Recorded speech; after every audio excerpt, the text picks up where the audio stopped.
Hi, everyone. Welcome to our virtual event space at Books and Books, your locally owned independent bookstore in Miami, Florida.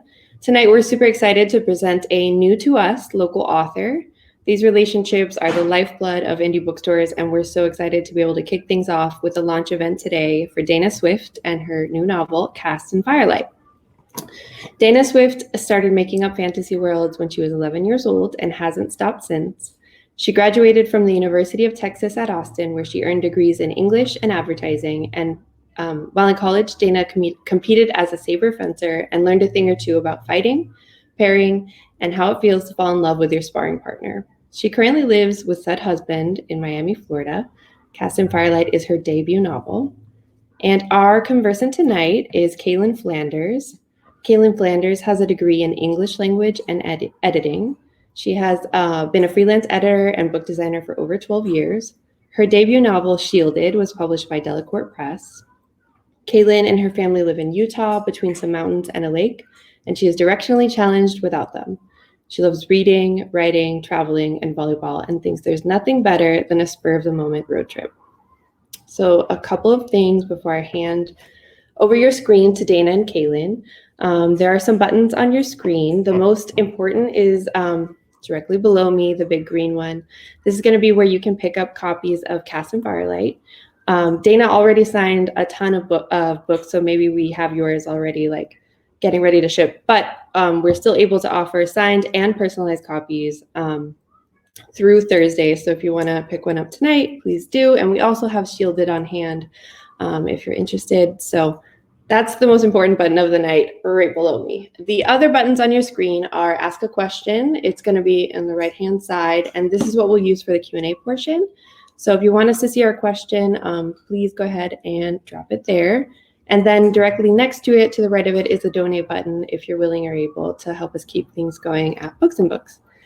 So that's it for me, and I will be back in just a little bit to facilitate the Q&A. Hi, bye. Okay, so now I get to go. So yeah, hi. Welcome, everyone. Dana, I'm so excited for you, and I'm so excited for the world to just like get to experience the joy that is reading this book. Oh, thank you so much.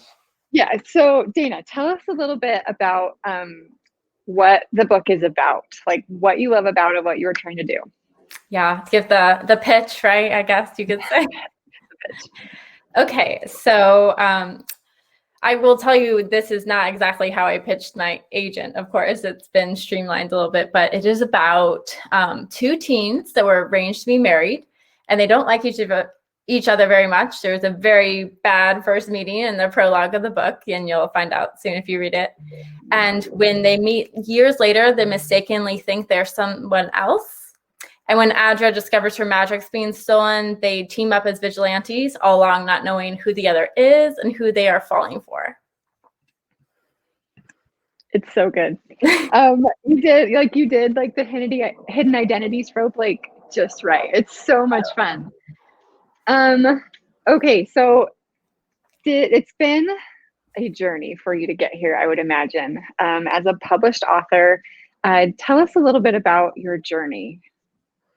Yeah, so I started writing, I came up with the idea of like stories are important probably when I was like 6 or 7. I listened to my dad orally tell stories, and I really wanted, if he summarized, I would be like, no, give all the details, give it exactly how it should be. And I think then I was like, okay, stories matter, not just to translate facts, but to the storytelling part is really important. And so I've always just loved stories, and I think I've bonded to them. I've always been a big reader. And then at 11, like my bio says, I created my first fantasy world where I was like, okay, I'm going to map out the ecosystem. I'm going to map out the countries and everything.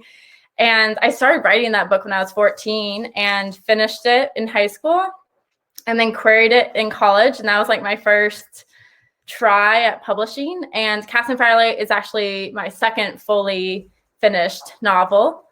So it's very exciting that I had that whole attempt at trying to get a novel out there, and then Cast in Firelight finally happened. It was a long journey though. It took about a year to write, a year and a half to write with some, downtime. And then almost like another year to get an agent. And then the submission process actually was a little bit faster. So yeah, everyone has different pathways though, I find. Yeah, that's incredible that you had the fortitude to sit down as like a teenager and finish a whole novel. Like that's a big deal. That's incredible. Even more like surprising when I think I tell people is when I was like 14, I wrote 60,000 words and then realized I was starting in the wrong place and threw it away and then restarted. Like I was like, oh, nope, that's not the book. And so I wrote another 100 after that to finish it. Oh my goodness, that is incredible. That's like, I don't know, that's amazing. So this is an off the topic question, but do you think that book will ever see the light of day, or do you think that was Dana's learning how to write book? Truthfully at the time I was like, this will be such a good story that I wrote this in high school. And I was in college. I was a young 20-something-year-old thinking, yeah, this will be my first book. But nowadays I'm like, no. Like, I think sometimes you do need a book to write, or if it is your first one, like you have to rewrite it completely and that could be your book. But sometimes for me, I found it was like a whole structure problem of like, oh, I just didn't understand like pacing at all. Like I had characters, I had world stuff, but pacing, man. And so this book, I paced like, I tried to always have something happening. I always try to have there be mystery and intrigue. So I think that was one thing I learned from writing that book that I really took away from the whole journey. Yeah. It's amazing how much you learn in the act of writing a book. Like you can't have it all beforehand, and even afterwards, like revising, you learn so much in the act of doing it. That's really cool. Okay, so what was your inspiration for Cast in Firelight? Now that we know a little bit about it. Yeah, there's like a few things. I would say though, truthfully, it's taking like all my favorite tropes and just putting them in a mixing pot. So for Cast in Firelight, a lot of the inspiration came from, some people know this and other people are like, I don't know what you're talking about, but there's this animated movie called Swan Princess. And the very first song is This Is My Idea, and it's them growing up. And I wanted a whole book with like the characters just growing up. Like I wanted that song embodied in a novel, and I didn't see it on the shelf. But then that idea sat there and I was like, well, that's a really hard book to write though, because where's the conflict if it's just like characterization of them like each year? So it really just sat in a folder on my computer for a long time. And then the idea of like infusing like Batman, vigilante, superhero kind of things in them and like a whole magical world, like that idea plus the Swan Princess idea, like became the huge inspiration of like, okay, now this is a book. And then I stuck like a You've Got Mail kind of romance to even create more conflict and things. So many good things in one I know. book. I think a lot of people like that's a lot of things. And how do they work together? Like when I queried and when I pitched, I'd be like, so it's like superhero Marvel movie meets You've Got Mail, and they'd be like, what does that even? But it does kind of work. It's all like fantasy, and there's like mistaken identities and secret identities, and I think they fit together pretty well. No, yeah, it's feels really fresh when you read it, and it's super like every moment of that book is just like fun. And like who doesn't need like more fun in their life, especially right now? Like yes, more fun, please. That was I think that was a lot of my intention of like, we need more fun, fluffy, but also like adventure. And there are some darker moments, but I wanted it to be like pure fun first and foremost. Yes, those are the kind of books that I always loved reading growing up. So that's awesome. Okay, let's see. What are there any challenges or roadblocks that you encountered as you're writing that you want to talk about, or how you overcame them? I'm sure there's probably some people interested that are viewing that want to know how you overcome those things that try to stop you. Yeah, I guess you could say there's like publishing journey roadblocks, but in terms of like writing the book, a lot of the roadblocks were not knowing how they should find out about their secret identities and mistaken identities. Like I have so many drafts where it's like they find out at the beginning, they find out in the middle, they find out at the end, or like I won't spoil like when they find out or anything like that, or like give a chapter away, but that I have so many different drafts because I couldn't decide, because a lot of my characters are saying I'm too smart to not know for this long. But my first like inclination was at the climax of the book. That's when they find out. So like all the adventure action is happening and their emotional stuff. And it was like too much for the book. So I kind of had to like weave it together in a way that didn't overwhelm a reader, but also didn't, I don't know, feel like, oh, anticlimactic, that's it. But yeah, that was my biggest roadblock. And a lot of ways was just how to overcome it was just like writing through it. And then if I really get into a roadblock of I don't know what comes next, which happened a lot, I actually write out of order. I just like skip to the end, or like a scene I know or a scene I'm really excited about if it feels like lack of motivation. Yeah, and then you can sort of connect the dots from there. Yeah, I'm a pantser, so I'm kind of all over the place anyway. Like I don't have a plot. I don't have like scenes like this goes in order. So I don't know, I fix it all in revision, truthfully. Yeah, no, that's really cool. And yeah, it's interesting how where you place the reveal will like can change the whole feel of the book, right? Yes. So like that would be really tricky, but she did it right, you guys, in case you were wondering. Oh, thank you. I remember getting to that part and being like, oh, she just did that. So it's lots of fun. Okay, so let's see here. Are there any deleted scenes that you wish you had kept, or any like secrets that you want to like share with the people that are viewing, like little tidbits that you snuck in, or just fun little behind the scenes stuff? Yeah. I think the biggest like deleted scene is the ending. I rewrote the last 10,000 words with my agent's like recommendation. She wanted the whole ending changed because I was creating all this more conflict and all these big scenes, and like so all my resolution chapters were not resolution chapters, and they needed to be. So that was the biggest like deleted scenes that I literally just took out the whole scene. And actually one or two of my favorites are now in the second book, so that's exciting. But other like little tidbits that I think a lot of people would be like, oh, that's interesting, like fun facts. I had an idea of like the gods having a conversation before every single chapter. I had the gods, like there are just so many different things with the gods of like, I think some people wonder why it's like air, fire, water, and not earth, and why it's like more vegetation. And that has to do a lot with my first book. Like in my first book that's unpublished and will never see the light of day, as we've discussed. That one, the girl had a lot of like plant power. So I'd already like thought of all these cool ways to like do a fight scene with like plant vegetation power. So I infused that into the book because it's like I'd already done all the work for it. So my imagination already went there instead of like earth and moving the ground.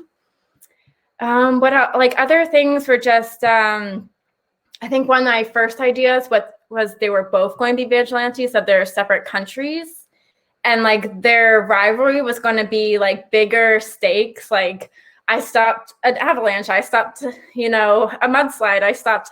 And that's where you see like the very first chapter, Adra finds out that Jonathan just stopped an avalanche. And that's because that's like one of the first little tidbits that like stayed around from revision, where it's like, oh, this is still relevant, but it used to be much bigger, where like they were both going to be like super into like natural disasters. But I really love the idea of her being the hero first and like putting him into the journey and bringing him into the life of like vigilantism, because I think like you don't see that very often. It's always like the Batman character, the man, and like they might bring on a girl as a sidekick, and like she learns the ropes, especially in young adult fantasy.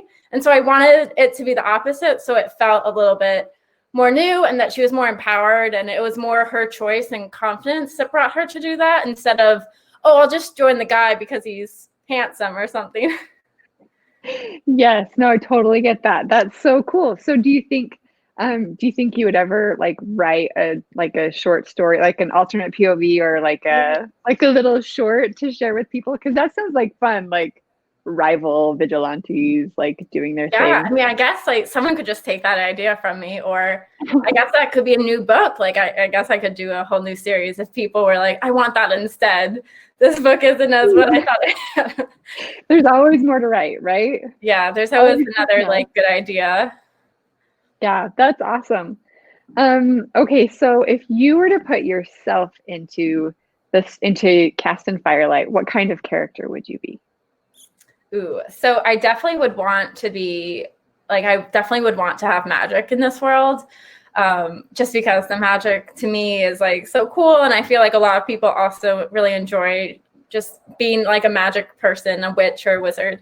To kind of break down like the 9 types for you, for like audience members who don't know what I'm talking about. There's 9 colors, and they all have like a special god attached to like the color, and there's a lot of color symbolism. And then there's also like a power attached to it. So red is like being able to control fire. Orange is being able to like enhance your own senses, like speed and agility and things. But that's also like hearing and all things like more inner personal things. And then yellow is air, being able to control air and things. Green is vegetation, as I've said before, and blue is water. And then we have purple, which is be able to create shields, boundaries, and like make swords. So it's kind of like being able to, it's the opposite of orange in a lot of ways. And then we have black, which is illusions, white is ice, and pink is healing. So for a lot of time, I always wanted to be like, yellow is my big forte, and then forte being the magic you can do best.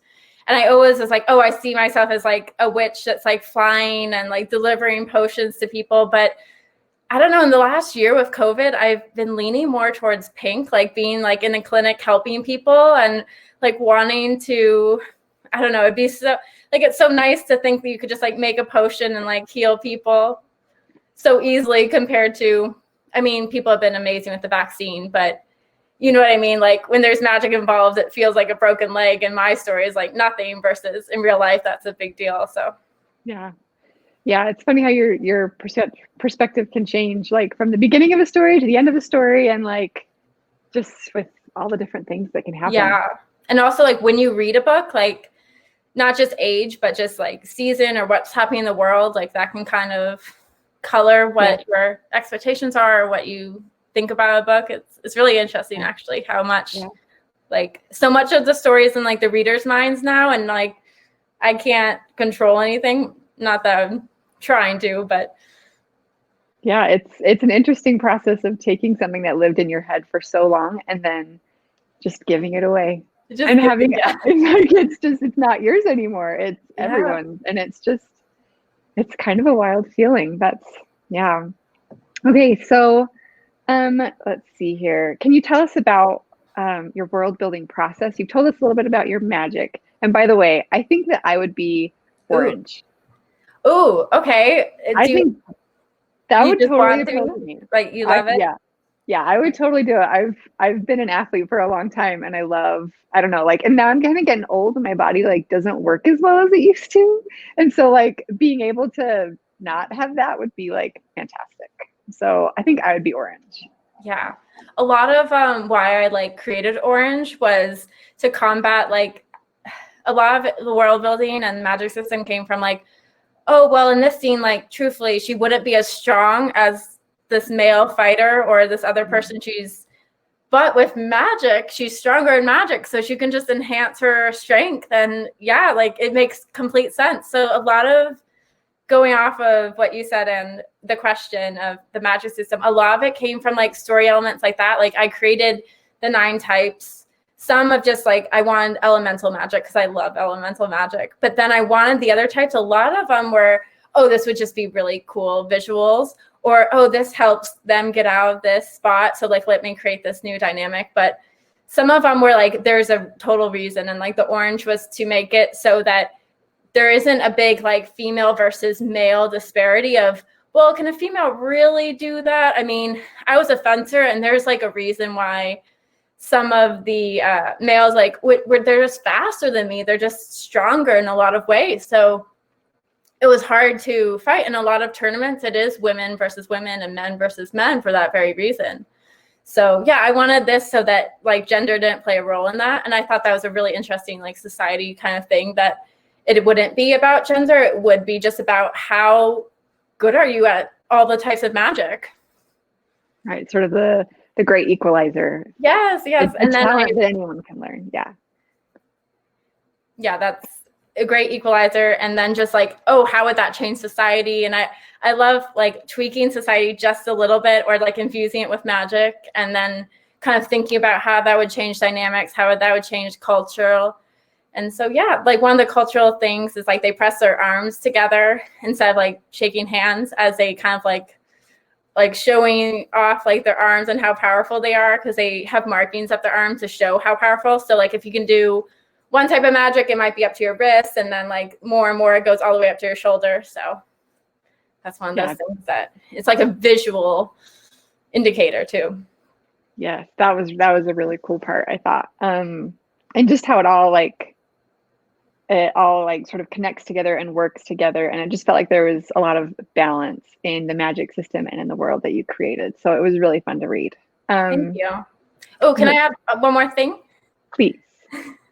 So I also did, so you have all types of magic, but also you have like your forte. And I feel like in a lot of books, you have like, you're just kind of born, or it's like nature of like, you are good at this thing, or like, this is the magic you get. But your forte can actually be developed into like, I just really want to be an orange witch. And then like, you can just study orange magic. So it's a lot like school. So like in school, I was always good at everything. I wasn't great at something, but I had a real passion for writing and English. But I was never naturally talented. I had to like really work at it. And so I kind of have that thing too, where people in this world can like pick in a way, like if you just study hard. So I don't know, I just had that magic system also came from a lot of fantasies where I was like, oh, but like they're just born with that. They don't get to pick. Versus in my world, it's like you can kind of pick, like there's some genetic things, but overall, like you can really like, oh, I really want to be this kind of witch or wizard, and like kind of decide what power you're best at, and that's your forte. Yeah, I love that. And I love that it sort of, I don't know, it sort of opens up the whole world a little bit. And as a reader too, it was fun to read it because it's like, I don't know, you can relate it to yourself really easily about like, well, what do I want to, like, what is my magic, right? Like, yeah, I don't know. I really like that aspect. That's really cool. Okay, let's see. I'm just checking the time really quick. Let's see here. What, I don't, do you have a favorite part of the writing process, or a favorite part of the book that, I mean, no spoilers. Yeah. I think truthfully, I would always gravitate like to the romance scenes or the banter scenes, like where they're interacting. Like I would love to write them. And a lot of like the action or fight scenes would take me longer. And so it'd be a little bit more of like, okay, Dana, like you got to write this to finish the book. And how I combated that was a lot of, I love to read fantasy, but I love to write romance. But like, I think one of the things as an author and like aspiring writers out there, it's like, you got to write what you want to read. So I wanted to read like a romance and a fantasy like meshed together, so that it's like kind of a rom-com style writing style with like a very heavy action fantasy plot. And like, if that's what I wanted to write, I needed to, or that if that's what I wanted to read, that's what I needed to write. So I couldn't always focus on fully romance, but I did love the romance parts. I think the best. I think they're the most fun to write and came out the most like easily without like forcing myself to sit down in the chair. Yeah, I love the romance too. When I write, I like that too. My first drafts are usually like the B plot romance. And then I'm like, okay, now I should put in some plot. And then it's funny because I take out more romance, and I take out more, and I take out more until it's like subtly weave through in my book anyways. Yours has like a stronger tone, which was just delightful. And so anyways, it's just funny how that, like, you're drawn to one thing and then you have to sort of like balance on like what your strengths are with what like doesn't come as naturally to you. So that's really cool. I know a lot of there was scenes where we have the same we used to have the same editor for both of our books, and that's how we've kind of gotten to know each other. And I remember asking Monica, hey, should I take out this romance scene, or can I add this scene? It's going to have more banter. And she's like, I'm always down for more banter between these two. Like, so she kind of encouraged me. Like, she did not say like, take it out. So I was like, okay, my editor is giving me the green light. So I am full speed ahead with creating basically a fully, like, it's as much romance as it is fantasy. I think I was trying to do like kind of 50-50. So it's definitely not a subplot in Cast in Firelight. Yeah, but there's plenty of action as well, though. Like, if you know, like it's like a fantasy romance. Like, there's a reason they're both set, right? Like, yes, there's all types of fun in one delightful book. Okay, so let's see. Did we cover what writing advice you would give to aspiring authors already? Was there anything? Yeah, I guess I kind of said in general, like, write what you want to read instead of like what you just like to write, because a lot of a book accompanies like emotional scene or a romantic scene or like a tension-filled scene or a fight scene. And like, if one of those isn't your favorite, like, to write a full rounded book, you just have to kind of force yourself to do it. But I guess in general, like, perseverance is, reading a lot, writing a lot, just keep on going. Truthfully, Cast in Firelight, I was like a couple weeks away from shelving forever in the querying process, like when I got the call. And not to say that shelving a book isn't the right way to go, because obviously I have a full book out there, number one, that was like, that should have been shelved. But I don't know, there is something to say, just kind of let life happen and see what, if an agent wants it, keep going sometimes, and then other times maybe put a limit on it and try to write the next best thing for yourself. I mean, and then finishing a book is so important. I always tell people, like, you can't submit until you finish it. So yeah, it takes a lot of perseverance, not only to like finish the draft, but to, like, if you're going traditional, like, keep up that rejection and continue on anyway. Or even if it's like revise it again. Like, perseverance it's a thing that you've got to have in order to be an author. So why did you choose to write YA?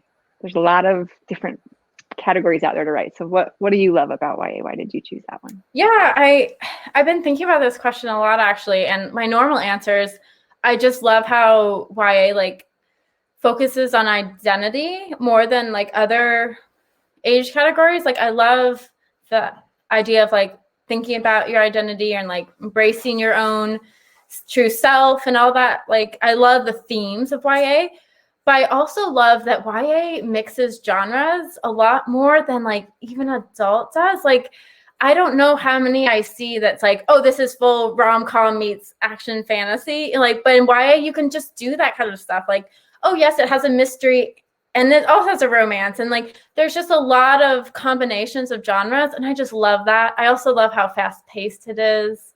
I just love like teenagers. And I wrote as a teen. I started off as YA, so I didn't even think, like, when I was 14, it's like, oh, I'm going to write a literary mag. Like, I was just writing about people that are my age, So I think it just kind of started with that was my passion, and that's where it grew from. Yeah, I love that. I love all the things that you said about YA. So good. So much fun. So this is sort of a broad, big question, but why do you write? What drives you to that? I think we've talked about it before, where it's like at the beginning, where it's like, I really want escapist, I really want fun books. I love fantasy that's fun and not just, I don't know. I just want like fluffy romances and action and all that stuff. I want the combination. But I also want to showcase like identity isn't always aha, I found myself. It's really gradual. And at times it's like combining different aspects of yourself. So Adra and Jata in the book, they don't really go, aha, this is myself. And like, I was fooling, you know, they kind of embrace it. Like they're both identities in a lot of ways. And I just like that. I wanted to have a book like that. And I love that YA and other like books just can have like a different message. Every book you open has like a different language. And I just wanted to, I don't know, I just want to be a part of like my book, one of million on the shelf that are just wonderful. And I don't know, I just want to be a part of the community. And I just love the act of writing as well. So yeah, I love that. Thank you for sharing that with us.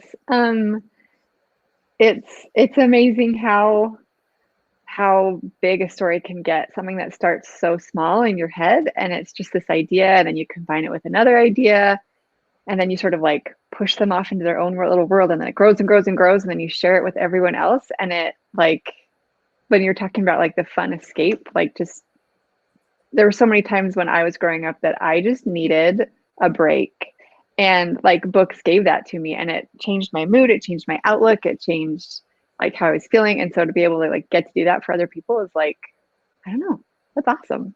Yeah, So, you said that it was so beautiful that you just said that, because that's exactly right. I mean, that we can, you know, to strangers out there, like make their life a little bit more bright in a small way. It's magical that we can do it. words really are magic. I love it. Yes. Okay, so one last question, and then we can get to the Q&A. So what's next for you as an author? Like, what are you working on? Like, what's happening next?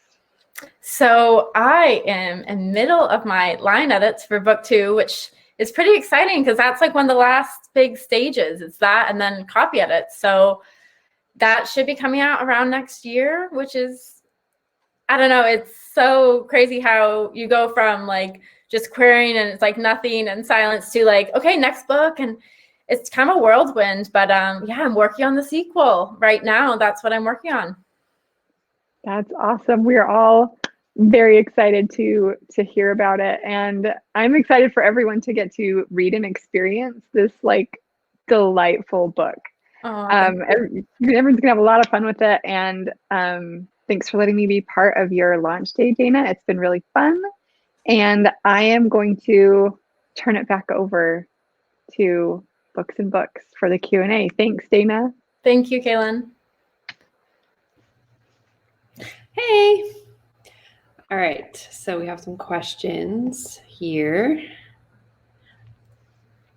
All right. That was great. So we opened the chat up, but also please keep putting questions into the question box. They do get lost in the chat, guys. So the first question that we have the most votes on is, without spoilers, obviously, what was your favorite part or favorite scene to write from Leanne? Ooh, okay. Without spoilers. I don't know if I can go into details about like my favorite scene. But it was actually like one of the scenes that my editor was like, you could probably cut this. And I was like, but can I fight for it? Can it be here? And it's between Adra and Jatin, and they are just like making a potion and together, and like they're just kind of flirting. And it's the kind of the first moment Adra is like has that aha moment of like, maybe I like this guy. And it was a lot more of a calm scene. And it was just like, I love romance in like the scenes that are like them just talking and the discussion. Like I love kissing scenes and like more romantic scenes, but I do really love when like the characters just connecting. Awesome. And what has been your favorite part of the debut process so far from Rose? Ooh. I think I have to say like the finding out that Charlie Bowater was going to do the cover and then seeing the colorized full final version, which I actually just posted on my Instagram, like all the stages, so people can go look to see like how how it changed over time. But seeing the final color, it just felt so real, and it was just so surreal of, oh my gosh, my book's, it's going to happen. It's going to be a book. And I think a tight second would be opening it up just the other day and like holding the physical copy for the first time. I mean, that just, I don't know. It's such an emotional journey of years of working on this, years of working just in writing and on my craft, and then having the book in my hand. And there's a question. The question right under that is basically related. It's what was the design process like for your cover? Yes. So this is kind of funny because my editor was, I'm not going to tell you who the illustrator is, but she's big. And I was like, the biggest person I can think of is Charlie Bowater, because I love her and I'm just obsessed with her work. And then the like very next day, she's like, oh, it's going to be Charlie Bowater, and here's her portfolio if you don't know who she is. And I remember being like, I've seen every single thing she's ever drawn. Like, I don't need this attachment whatsoever. And so it went off from, yes, I fully accept and am so happy that's Charlie. I don't know if I've ever written an email with more exclamation marks. And from there, I saw the sketches that was very much like pick their pose. And then from there, it was a lot of giving me like, here's, the next drawing. What do you think? Any edits? And I would just kind of give my opinions of, this is what I love, this is what I hated. But some of the cover is definitely like my publisher decides a lot of it. But they do ask for my input, which is just very nice and very awesome. Awesome. Do you have a favorite character in your book? Ooh. From Austin. I guess I'd have to say my main character, just because her voice came to me first. So there's kind of like a special place in my heart for like her sass and her wit and like her sarcastic remarks. They kind of emerged in my head before any other character. So she was kind of like the first. And being the first, she was in a lot of ways like the reason I carried on and wrote this story instead of going with any of my other ideas. So it's Adra. I think this one could work for both of you guys. How do you create well-rounded characters from Leah? Ooh, do you want to go first, Kaelynn, or? Sure. For me, so I try and do as much pre-work as I can before I get in. And it's, I'll give them like personality tests. I'll just like have free writing sessions of like putting them in a situation and see how they react. It sounds a little crazy, but I like try and have conversations with them. I bring them into my world so that I can really get to know them deeper. And then part of the process as well is the actual act of writing. Like, I don't fully understand my characters until I've written them the whole draft, like many times, more times than I should have to, but like at least once, twice, 3 times. And then it feels like you're really getting to the deeper parts of the character instead of just keeping it surface level. So that's sort of what I do. Yeah, I think at the start, I always try to make sure like the story idea has a very external conflict. And then I'm for sure I have to know what like their internal conflict is too. And a lot of times I'm, okay, like what's their biggest fear? And sometimes that doesn't just like happen in a notebook. And I'm like, okay, good. A lot of it's through writing, just like Kaelynn said, where I'm like, oh, is that her biggest fear? Okay. And then like, I kind of build as I'm writing. So a lot of those first drafts or like first scenes, like I'll read some dialogue, be like, oh, that's not what this character would say nowadays. So like I need to, like, we've gone in a different direction as I've been writing. So we need to like go back and edit. But I like to have like there be a confident side or like something they're really good at, and then something they're really bad at. A lot of that is how I build Adra, with like she's really confident, but then she also had like this huge fear of failure, and like that juxtaposition is kind of how she became more well-rounded in my head. But sometimes I'm in the car and I'll just like start talking to them, or like people ask me about them and I'll have to like answer and I'll just like be talking to myself. I know that's so strange, but that's one of the things I do to get well-rounded characters. And are any of your characters based off of people you know? I would say if anyone, they're based off like aspects of myself before anyone else that I know in real life. I think I get deep into them by, I have that insecurity of like doubting myself, like Adra, and like that's how I can kind of get to like her emotional, like in her emotional head. But I don't know.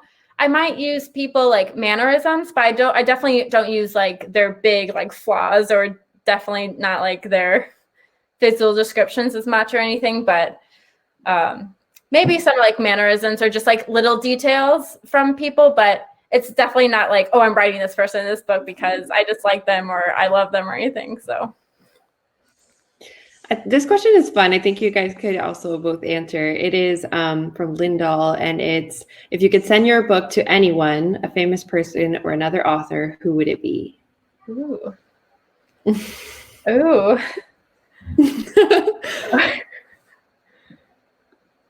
I don't know. There's so many people that it'd be like, even if they had it, I'd be like, wait, how did you get that? Like, I'd be so surprised too. It still feels very unreal that like people can go to the store today and buy it. So this question's pretty hard.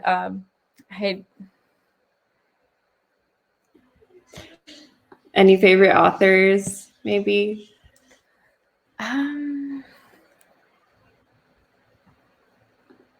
mean, there's. Go, Kaelyn. Go. I'll fill time while you think. How about that? So that's like a super hard question, because there's like half of me that's like, I would die if someone that I respected ever saw my book, because like it's not good enough for them. Because that's what we all live with in our heads sometimes. But there have been some authors that have really influenced me on my journey, and like that taught me as I was learning like how to write and like how to craft a story. So it would be really cool. So like Jennifer Nielsen is one. She's a part of the writing community where I live, and she's got some like fantastic books out there. And so like if she were to like read my book, it would like much of my success is because I was inspired by her as a teacher and an author as well. So someone like that like would be really, really cool. So thank you for killing time, because I thought of an answer. So I really love Brandon Sanderson's like fantasy worlds and everything. And I remember, I don't know if you know this, Kaylynn, but Monica, our editor, was actually the assistant editor to Skyward, and he had a Charlie Bowater cover and it's Delacorte Press. So when I had all three, there was a lot of moments where I was like, maybe he'll like know who I am since we share so many like similarities. So if he ever like actually saw my book or said anything, I think I would just fangirl and be just so happy. But yeah. What would be like a dream piece of merch for Cast in Firelight? Ooh. Like if someone were to make, Yeah. I know you already have candles though, which are like. I know. I wanted candles so bad that I was like, we're going to make them. And then I've gotten like such a beautiful artist to make some of the scenes and the character cards. I don't know. What I really want is I love book sleeves, and I would love to have like someone do art or use some of the art I've commissioned and create like a really nice book sleeve for it. Cause I love that book. I love that as book swag. Yeah. Those are great. And then I have also from Leah, what color magic would you specialize in? I think we kind of answered this. I would yellow, but I don't know. There's just so many. I'm also like yellow, but then it's like, would I be afraid of heights if I actually had to like fly around their city? Like I probably would, truthfully. So I think I would have to. I think I'm leaning more and more every single time I do an interview with pink, which is healing. And then Jessica asked if there are any Swan Princess Easter eggs hidden in the book. Ooh, I don't think if you know, like this is my idea, the very first line of the book, like the thing is, she basically hits him in the face, which is very much like one of the scenes you see in Swan Princess during that montage of like, while the two adults are talking, like you see them like just fighting in the corner of the screen, which is just so funny to me as a little kid. So I think that's like the biggest callback to Swan Princess and like that montage. Okay. And Morgan asked, what are some of the topics that you had to research for your book, if any? Yeah, I had to do a lot of research on like the potions. Like I wanted them to be like more herbs and things. So I did like a lot of research there. And then I did a lot of research for like the names of the spells, because they have part of like the god's name, which is just like the English backwards. And I did that for ease of for readers to kind of see as like little Easter eggs and then not be confused, because I always thought 9 magics was a lot to deal with. So a lot of the spell names just took me a long time to come up with. But yeah, I did a lot of research on just like place names and coming up with good names. I did a lot of research on like curse words, because I didn't want any of my curses to sound too Western or too Christian. So like there's no instances in the book where you see damn, because like damn is a very Christian curse word, but it's also one that's a little bit more accepted in YA. So it's like, how do you replace the word damn without it going like too far? So yeah, I just went into a lot of like really detailed things. But then a lot of it was also like, I can make it up because it's fantasy. And like this one's, you kind of touched on it, but it was, how did you come up with character names? I actually looked a lot at like baby websites, I think, and just like, oh, what sounded good, or like, and I always do trying to make sure there's like a lot of character names that don't have the same letter in the same scene, so it doesn't like confuse readers. So a lot of times I'd be like, okay, like after Adra, there can't be too many characters with the letter A, if any. So like there's a lot of like baby name website research of like, okay, now I have to like, ooh, do we have a one with a P or an R? And like a lot of that kind of choosing and just scanning. And then also like my husband helped me a lot too. I could not think of a good name for the male character, Jason. So I remember sitting down and having a whole list, and he was like crossing them off and be like, okay, we really need to name this character. It was really fun, actually. I think that'll wrap things up with this question. It's the question is, what was your favorite book as a child? But I think like if you have any books that sort of you read as a teen that made you want to be a writer, like those things that made you excited about writing, that'd be cool to hear. Yeah. My favorite book as like a little kid that I've probably read the most out of any other book is Anne of Green Gables.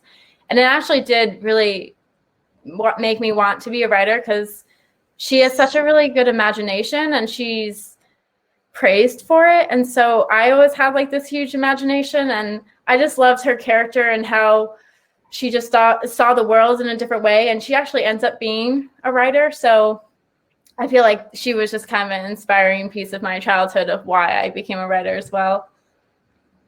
I love Anne of Green Gables. I know. It's so, like so I think we can wrap things up here. I want to say thank you so much to you, KayLynn, for being in conversation with Dana.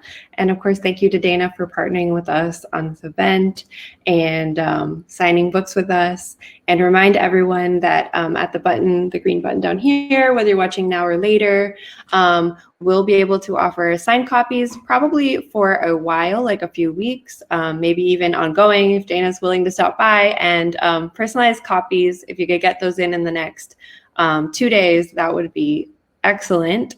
And we can ship them anywhere or store pickup. And Dana, I don't know.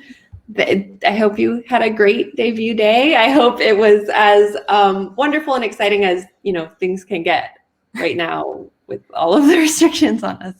And it was super lovely to meet you. Yes, thank you. And any excuse to go to Books and Books again, I'm here for. So you're always welcome. Thank you so much. We'd love to have you. All right, guys. Good night. Thanks for joining us, Thanks, everyone. KayLynn.